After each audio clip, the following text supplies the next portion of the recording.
if your business can't run without you, if you can't take a holiday, well, you don't own a business, you own a job. If that's the case, and in any business, the fastest way to change your business is to focus on who, not how.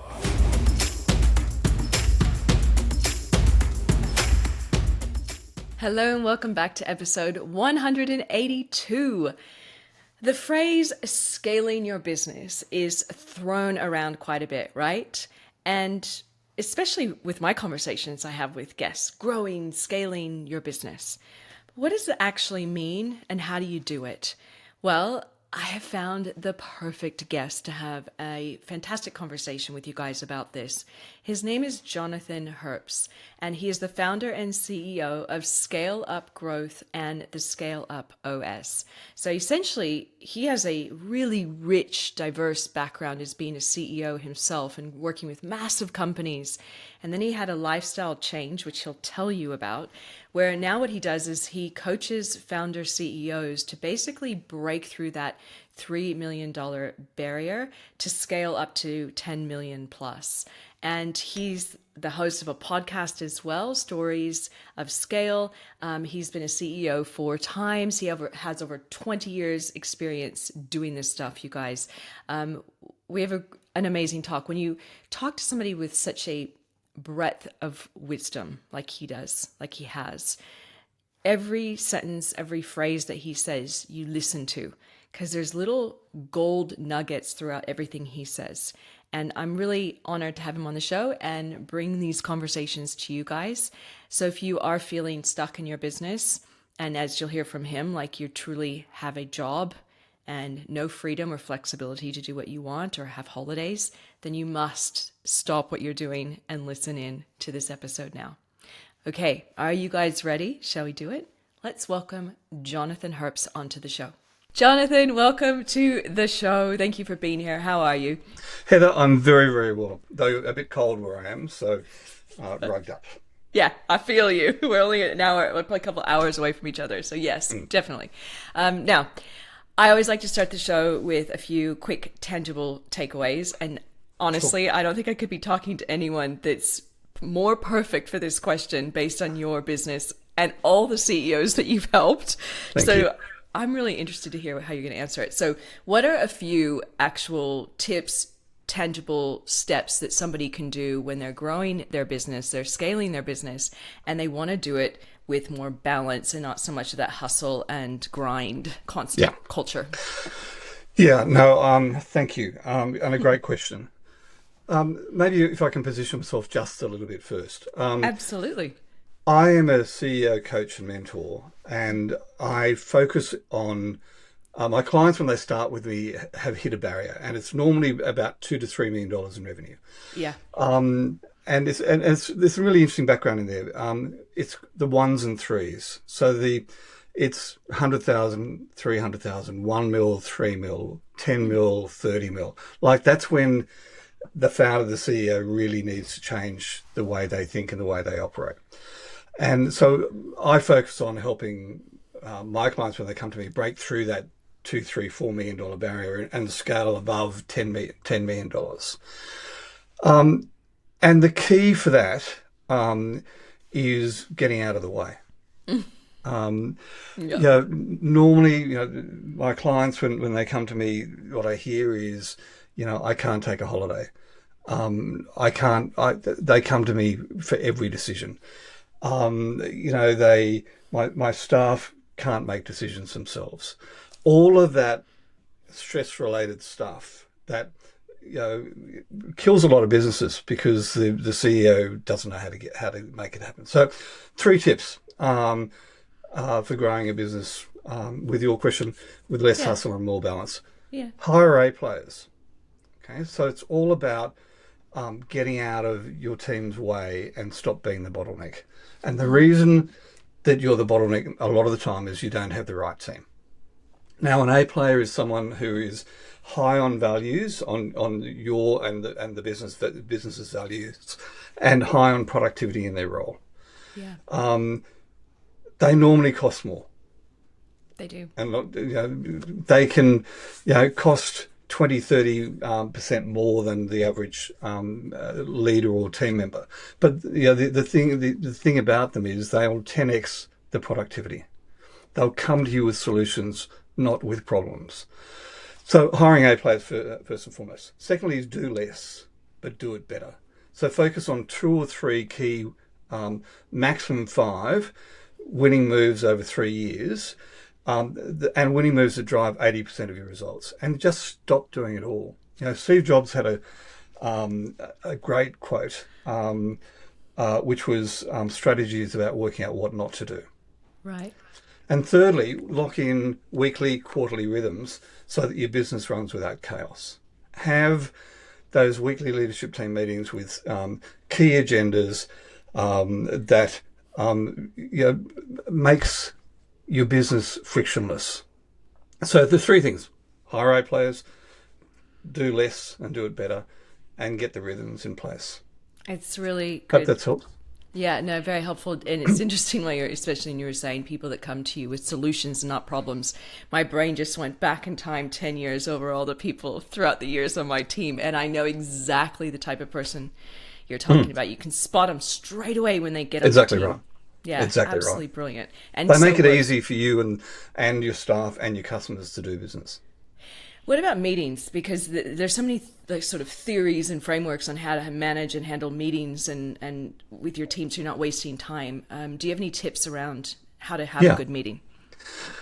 Well, I think for a start is don't have one if you don't need one. Good.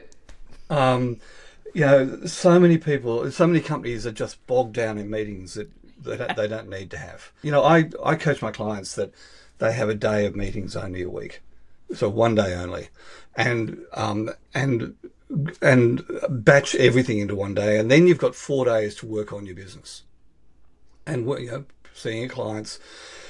Strategic thinking, all of the stuff for CEOs should be focused on. So, let's say that whatever day of the week you choose, I would suggest Monday or Friday, and I'd actually suggest Monday. It should look something like, a leadership team meeting first up, 60 to 90 minutes, absolute maximum, a set agenda, which is the same every week. And following on from there, one-on-ones with your leadership team based on the outcomes that have come out of that meeting. And also a marketing meeting, a sales meeting if need be, but batch them all into one day. And that gives you time to focus on your business and on the most important clients for the rest of the week. I have a great template for a weekly meeting agenda if you'd like it, and if your listeners would like it, I'm very happy to share. Oh gosh, I'll follow you up on that for sure, No, Jonathan. please That'd do. be really It's, helpful. Yeah. And it just makes so much difference.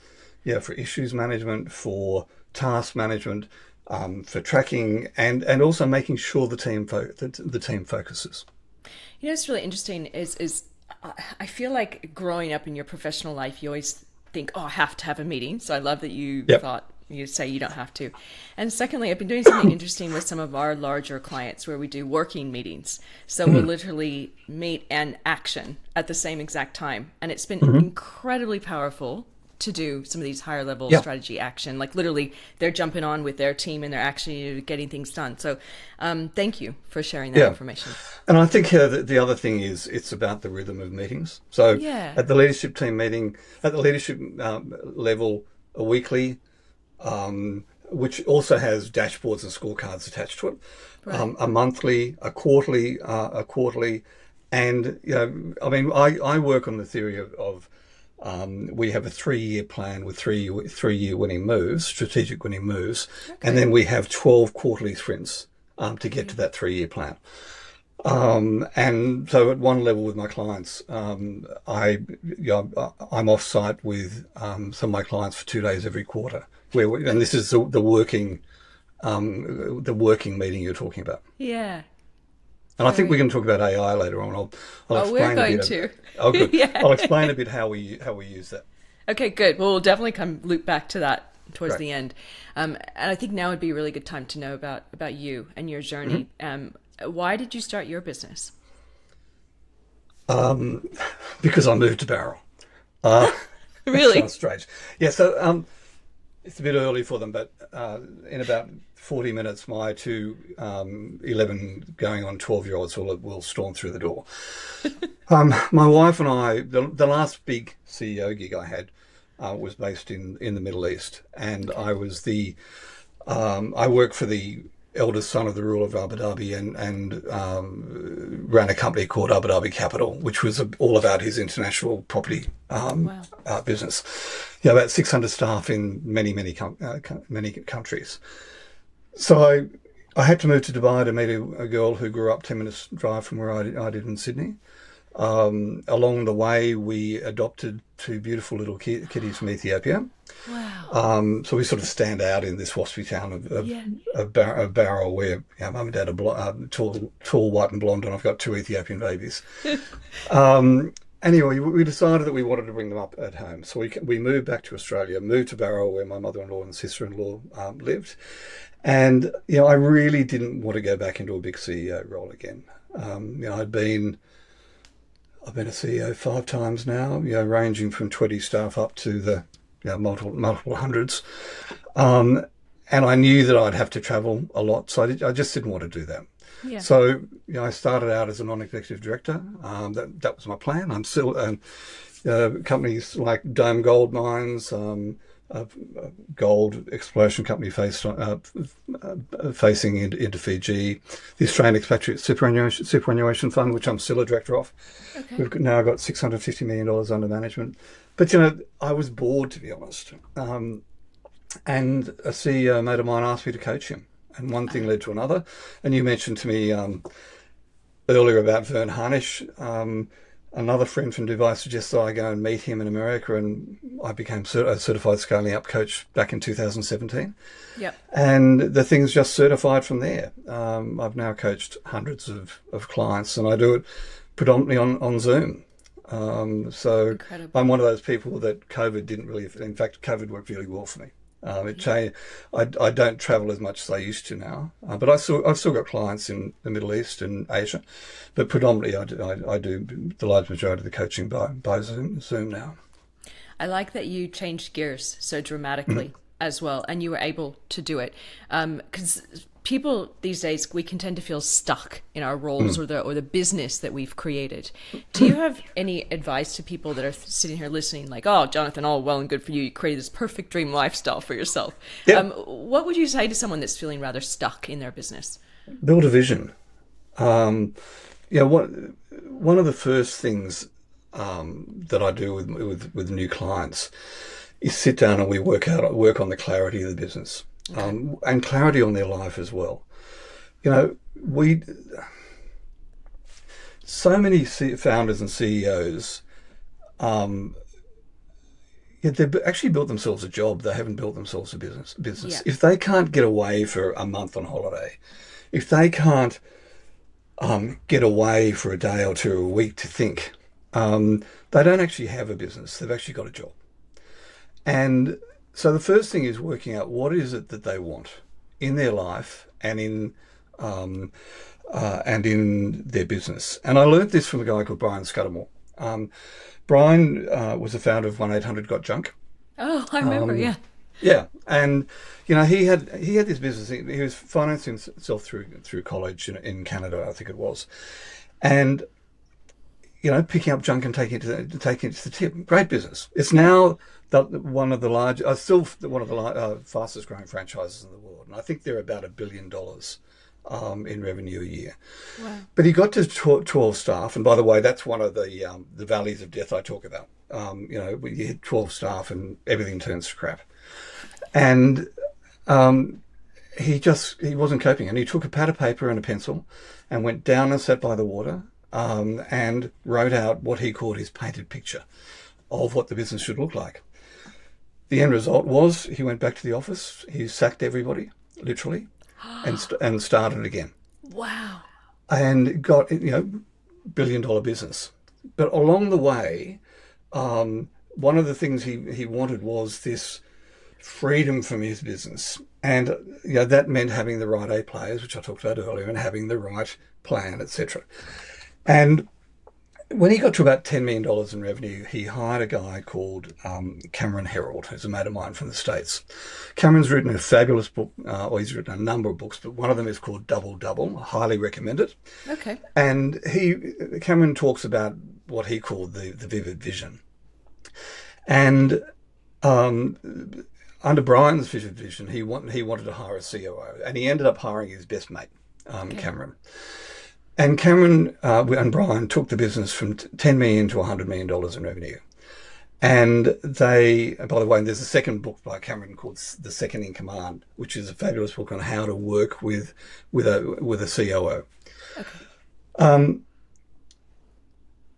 They got to $100 million, and Brian and Cameron went out for lunch one day, and Cameron, as he describes in his book, burst into tears because he knew Brian was going to sack him. Okay. Because he couldn't take it from 10 million to 100 million to a billion. And, it was obviously a watershed moment for them. But Brian, still mates. Cameron is now has a fabulous business called the COO Institute, I think it's called. Right. But the point being that Brian had this vision. He knew what he wanted for his life, and he knew what he wanted for his business. So one of the first things we do is sit down, and I send my potential new client off to be by the water with a pattern pen and a bottle of wine. Bottle of Yes. wine always helps. Yes. With a structured workbook for me of what it is they want to achieve in life and what it is they want to achieve in their business. Nice. And we start we start there. And at the end of that very short, 2-day thing with me, they end up with what we call a leader's intent. One page, purpose, what do we want to achieve, what's the purpose, and how are we going to measure that. One page that they can explain to their wife, their husband, their partner, their leadership team, this is where we're going. And from there, we go and say, okay, we've now got that plan. What are the 3 to 5 winning moves that will either double our revenue or double our profit in the next, each individual one, double our revenue or double our profit in the next 3 years? And from there, we map out a 12-quarter plan. Amazing. Now, it's a phenomenal experience for them to go through. The other thing we then do is add scorecards and dashboards so that we can actually measure progress. And, within about 30 days, we've changed my clients' life and businesses because they then know where they're going, and the whole leadership team and their family knows where they're going. Do you find, you mentioned was it 3, 7, and 1? What were the numbers again? 1, 3, 7? I think. For the ones and threes. Ones and threes. Yeah. So do you find that they have to revisit their vision and how their business is structured during these key points in growth? Yeah, well, in fact, we do it every year. Okay. Because suddenly, you've got a CEO who's never been able to take a holiday before, and he's now able to take a month off. Yeah. And everything changes. And his leadership team have either changed or stepped up. We do find the leadership team changes in the first year.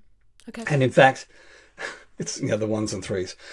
Yeah, as the business gets dialed in and the founder gets dialed in, the leadership team changes because it needs to. It needs different skill sets. Yeah. It needs different types of people. And one of the in the second foundation piece, one of the first things we do is we map out the people strategy. We map it to the actual strategy itself. So we have a people plan: 3 months, 6 months, 9 months, 1 year, 2 years, and 3 years. Okay. And based on that, on the strategy and the plan, we lock in who we go, the type of person we go to hire when we hit different revenue marks. Yeah. Because the problem is a lot of people, we're going to hire this person when we're at 6 months from now. But if you can't afford it, well, that doesn't quite work. And so we build an investment strategy on people to hire the right A players to do the right things at different points in time into the future. So we know exactly, the client knows exactly where they're going. Got it. So what is your business model then? Do you work one-on-one? Do you have group sessions? Are you a speaker? Tell me more about how your business works. I am a speaker. Yep. I don't do as much as I'd like to. Yeah. But people can hire me to come and speak and talk through all of this stuff. My key, I've got two levels of business. Firstly is a mixture of one-on-one and group, and then the second one is a CEO and leadership team engagement. So the first one is one-on-one for an hour every month. Early on, it's more than that because we're looking to lock in some real wins in the first 3 months. Yeah. We're looking to pay for my first year easily within the first 3 months. So one-on-one for an hour a month. That also includes a 90-minute mastermind group with other client CEOs where, we deep dive into one thing, but we also have a Q&A. I find that my clients, the working with other CEOs that who are going through the same journey is so valuable. Yeah. I've got a lunch in Sydney on the 29th where I'm bringing a group of my CEOs and together where we're just literally going to sit down for a bit of a poshy lunch and talk about what's happening in life, and what they learn from others is who are going through the same journey is invaluable. So one-on-one for an hour, 90 minutes, teaching Q&A. Incorporated in that, I have an office hours where I just sit at my desk for an hour in the morning and afternoon on Wednesdays, and my clients can dial in. Okay. We're building out we're codifying all my IP, which I'm giving to my clients, and I'm in the process of building out an AI me, where they're able to come in and ask me questions 24/7. I think that's one of your questions later on is about AI, so I'll talk about that a bit more. So that's the one-on-one. We then have for companies with formed leadership teams an additional, which is everything I've just talked about, but a quarterly 2 days offsite. I call it advances with the whole leadership team. Nice. And every quarter we go away. Within all of that, there are the rhythms, the quarterly planning. We do, one of the foundations of the work I do is all about culture. I mainly use, I don't know if have you heard of Patrick Lencioni? I have, yes. Yeah, so he's, Patrick's got a fabulous book out called The 5 Dysfunctions of a Leadership Team. So we use his methodology to test and assess the leadership team in the company every 6 months and come up with strategies to put in place there. We do some really basic stuff. Vern Harnish taught me a thing called stop, start, keep. What would you stop doing, start doing, and keep doing? It's a fabulous tool. We do that every quarter for the whole company. Okay. We do a SWOT and a trends analysis every 3 months as well. But there's this whole rhythm of what we do in the quarterly planning, including reviewing our KPIs, planning out the quarterly OKRs, which is all about moving the businesses quarterly forward. Yeah, got it. So you definitely have a fair amount of moving parts in your own business, and you said you do some speaking, might want to do some more. You have your podcast as well. So I'm really curious, if you were to think back over the last year specifically, is there anything that you feel that you've done exceptionally well, and what would that have been? I laughed at this when I saw your question, because this and the next question. It's amazing how much you learn from your clients. And here am I, the guru, CEO, coach, and I'm not going to say it's those who can't do teach, but in many ways I learn from me coaching my clients what I should be doing in my own business. But the last year, I think I've nailed my positioning so that my prospects get it in seconds.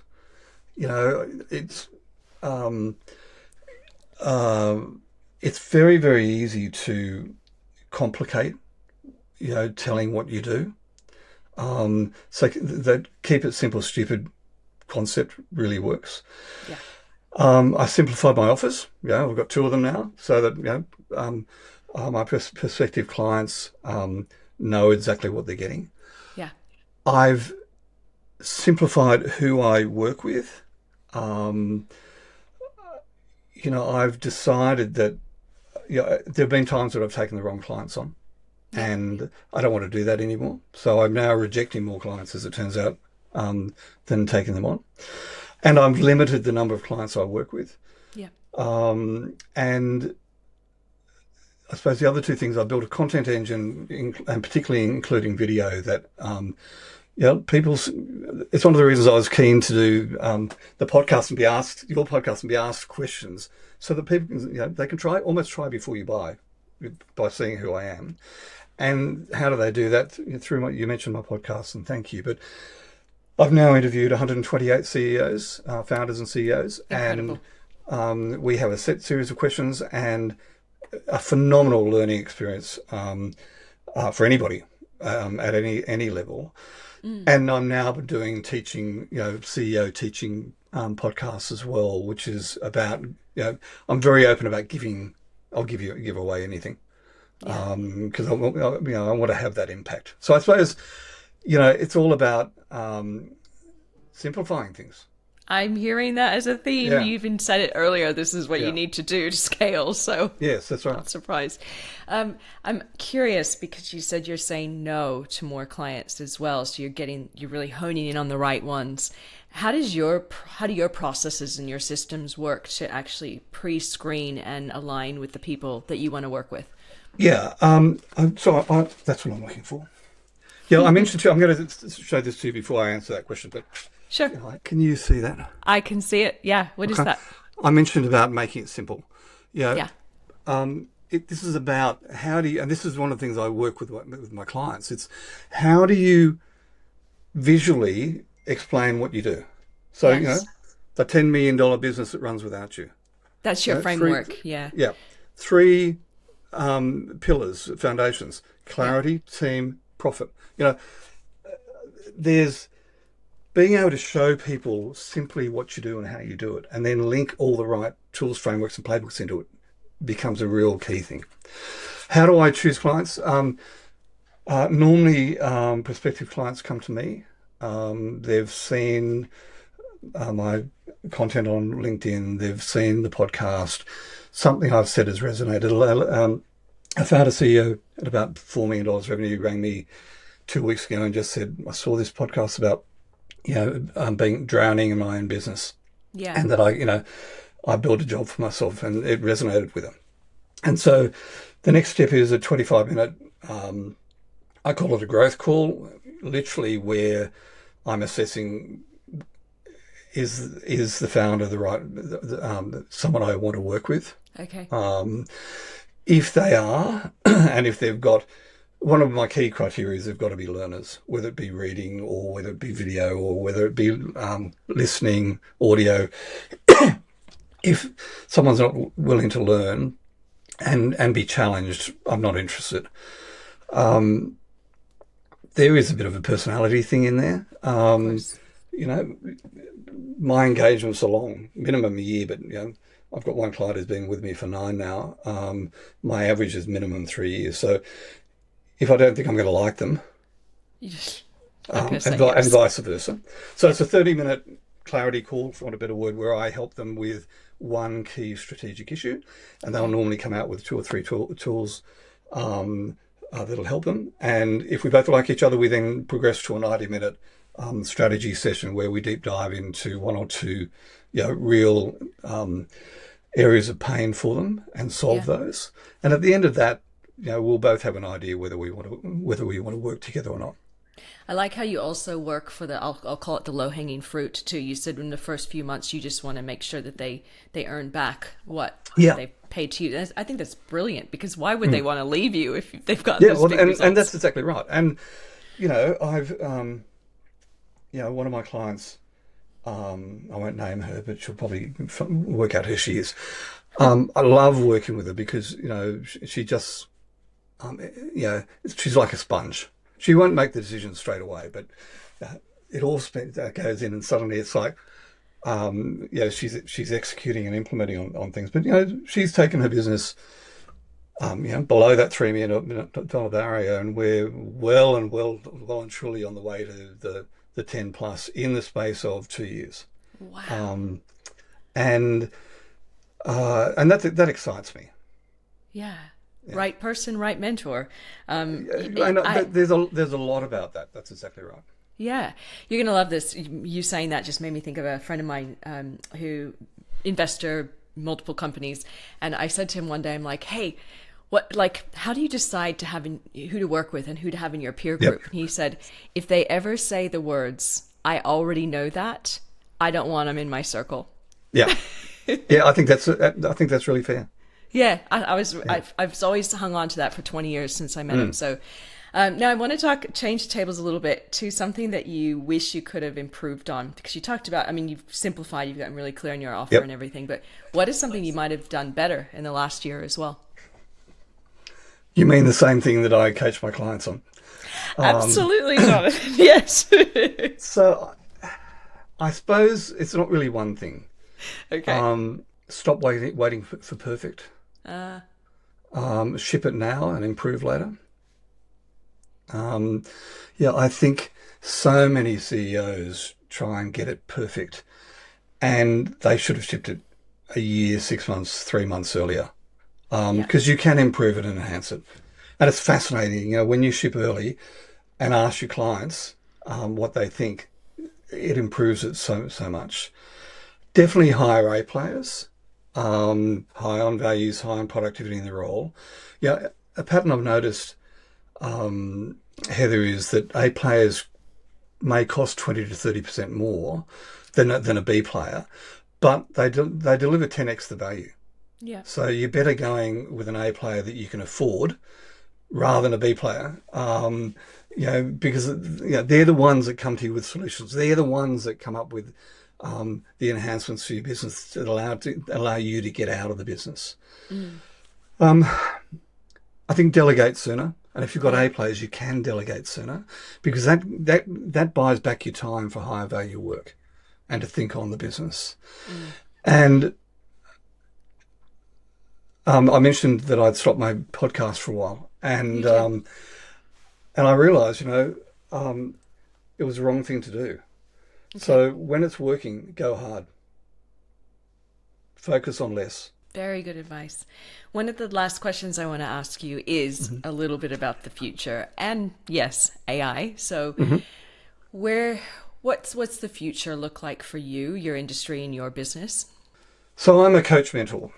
I think AI has already changed everything about the way CEOs are coached, and it's already happening in my work. And Yeah. yeah, if I can give you an example, I was off-site with a client team last September for the 2-day advance, and this is a client who's been with me for about three odd years now. They've tripled their revenue in that time, Okay. but more importantly, profit and cash as well.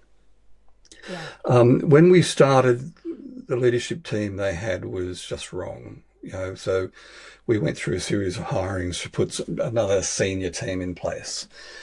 And last September, I realized that we really needed to restate the purpose and restate the 3-year vision for the company. Okay. So I had the leadership, actually, they were down here in Barrel, which is nice and handy for me for a change. And so I put the laptop in the middle of the in the middle of the room, and I interviewed using ChatGPT 4, I think it was. I Yeah. interviewed the CEO with a series of questions about his vision for the business, and it was straight out of the tool, my vision tool. Um, oh, by the way, I'm going to mention Cameron Herald Vision tool. I have the same, but it's an R&D thing. Rip off and duplicate, but always give credit for where I get things from. Yeah. And I've enhanced it dramatically to where Cameron was, in my view. Okay. So I interviewed over 25 minutes the CEO in front of his team. We then got the team to make comment and ask questions. Once again, all recorded directly into ChatGPT. And 15 minutes later, I pressed the button and said to ChatGPT, I want you um, in my format. I'd uploaded the tools I use, Vision, the 3 years leaders intent, the winning moves. I told ChatGPT, give it to us. And Wow. in the space of this hour, and this is last September, Yep. here was the whole vision, the leader's intent, the winning moves, all restated in a way that the whole leadership team had worked on together and were totally aligned on. And it fundamentally changed the business and gave them that next huge leap in the last year.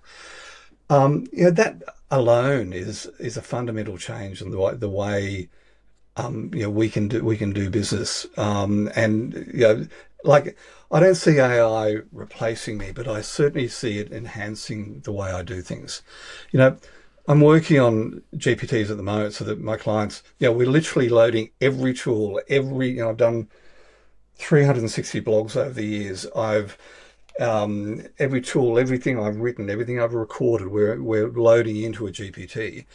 And this AI powered system, my clients are going to be able to come to me 24/7, have the face designed for radio, literally talking to them and answering their questions, their ideas, giving them the frameworks instantly, not just in our scheduled sessions. Yeah. And I think, the other thing about the AI is, combined with human coaching, is that it brings, so the human brings judgment and perspective. The AI brings speed, data, and precision. And I think that's like, I was working with one client the other day, and because ChatGPT came out, so the date of this podcast is the 13th of August 2025. So ChatGPT has been out for 4 days. And I was just doing some experimenting we were looking at the structure of her business over the next 3 years and how we needed to change the structure based on automation, digitization, AI, and everything else. Yeah. And the thing about her business, she's renowned. They're renowned for the wow. Their clients, their service is just wow. But there's so much manual stuff in behind that over the next, so we literally designed 3 months, 6 months, 9 months, 12 months, 1 year, 2 years, what the business would look like based on the power of AI and digitization and automation that is coming in. And in the space of an hour, we also gave targets. In the next 3 months, 20% of the boring back office ad hoc work is going to be automated. Yes. So, her judgment now as to, when she can afford to do what, when she can afford to hire the people we've talked about, etc. And we're putting revenue targets on those. But it's not going to replace anybody actually in the team. It's just going to refocus them doing on what they do really well, which is give that wow piece. And I think the other thing that AI is going to do is it's going to allow CEOs to simulate strategic moves before making them. Okay, that's interesting. Testing growth bets, hiring plans, pricing strategies in a safe environment before they commit. I think on my industry, it's going to be fundamentally change the industry, I think, in a hugely positive way. But I do feel for a lot of the coaches out there who don't have that experience of being a CEO themselves, in my little niche, who they've borrowed stuff out of books, etc. I feel for them being able to cope with this. Thank you for having this chat from this angle as well, because it makes a lot of sense to me that you have your own set of wisdom and lessons that you've learned, and AI can't replace that. It's essentially, to give you an example, because yes, GPT-5 just came out, and my lead developer was using it for some coding issues, and he turned around and he said to me, "This can replace one person on the team tomorrow." But I said, "Yeah, and how could it do that?" And he goes, "Well, it's because of what I know to ask it that's key." So I love this conversation that you had, and how it's just going to amplify people that are already switched on and understand what they're doing and have a good history of their business and knowledge. And it's also all about the execution. At the end of the day, it comes Yeah. down to the execution. It's great to have I mean, Mike Tyson made the comment, a strategy is only as good until you get smacked in the face. Yeah. And, you know, it's great to do all these prompts into ChatGPT, and I can show you, like, um, but unless you actually execute on them, and it's not only ChatGPT, by the way. I use, just in my little world, I use ChatGPT. I use the Google version. I forgot what, Gemini. Gemini. Yeah. I use Perplexity. I Yeah. use Notebook LM. So here's a great one for you, Heather. Yeah. So I took the URLs of every CEO interview that I've ever done, Uh-huh. and I fed them into Notebook LM, which is a Google product. Okay. I then asked Notebook LM to analyze the 10 key lessons that the 128 CEO interviews, what came out of them. So compared, contrasted, etc. 25 minutes later, it spat out the 10 key lessons. Amazing. I'm doing a blog in the next week on it. Yeah. It is, and by the way, most of the key lessons I've mentioned already today. How long would it have taken if I'd got an assistant to go through the 128 to try and work out the 10 key lessons? Oh, so long. And I've done something similar. I've actually loaded in the transcripts, and I have a little like cheat sheet that I release once a year with the top quote, theme, takeaways. So I love that you're doing that too. It's so good. But that is where it makes it easy and allows me to focus, and allows my team to focus on what's most important. Oh, brilliantly said. So where do people go and find out more about you if they want to work with you? Okay, so thank you for that. LinkedIn, Jonathan Herps, Herps. My website, scaleupgrowth.co, not com.co. And if you want to see more of me, YouTube, Jonathan Herps. And to listen to your podcast, what's the name of that on again? YouTube. Oh, it's on YouTube, Apple Podcasts, and Spotify. Excellent. Perfect, you guys. Now you have no excuse not to go and find Jonathan and tap into some of his incredible knowledge. And as we wrap up, is there a last piece of advice that you'd like to leave the listeners with? Yeah, it's interesting. This is one of my questions. That's my last question. There you go. And it's fascinating, the different views that come out. Yeah. I'm going to go back to something I said earlier. If your business can't run without you, if you can't take a holiday, well, you don't own a business, you own a job. Yeah. Okay. So if that's the case, and in any business, the fastest way to change your business is to focus on who, not how. Who, not how. So build an A-player team that can deliver without you. As part of that, get help sooner. It's cheaper than learning the hard way. I always have coaches. I've got 2 at the moment. And they focus me on different areas where I'm just not as strong as I'd like to be. If you're a CEO or founder, go and find someone like me. It will accelerate your growth so much, and it will give you the freedom to focus on growth and get help sooner rather than later. So, right team, who, not how, which is part of the right team. So, and that doesn't have to be full-time people, by the way. It can be part-time, bringing someone in. Like AI is a classic example. My clients are all focused on AI at the moment. The problem with it is that you can break the business if you spend your whole time trying to implement AI or execute AI into it. So, bringing a part-time resource to roll quick wins out, who, not how, doesn't have to be full-time in your team. But get the right people working with you, get the right advice, and you as the founder CEO, focus on the growth and focus on getting your life back. Thank you. That was beautifully said. Beautiful way to summarize. And thank you so much for being here, Jonathan, as well. I really appreciate it. Heather, I've enjoyed it enormously. Thank you. Thank you.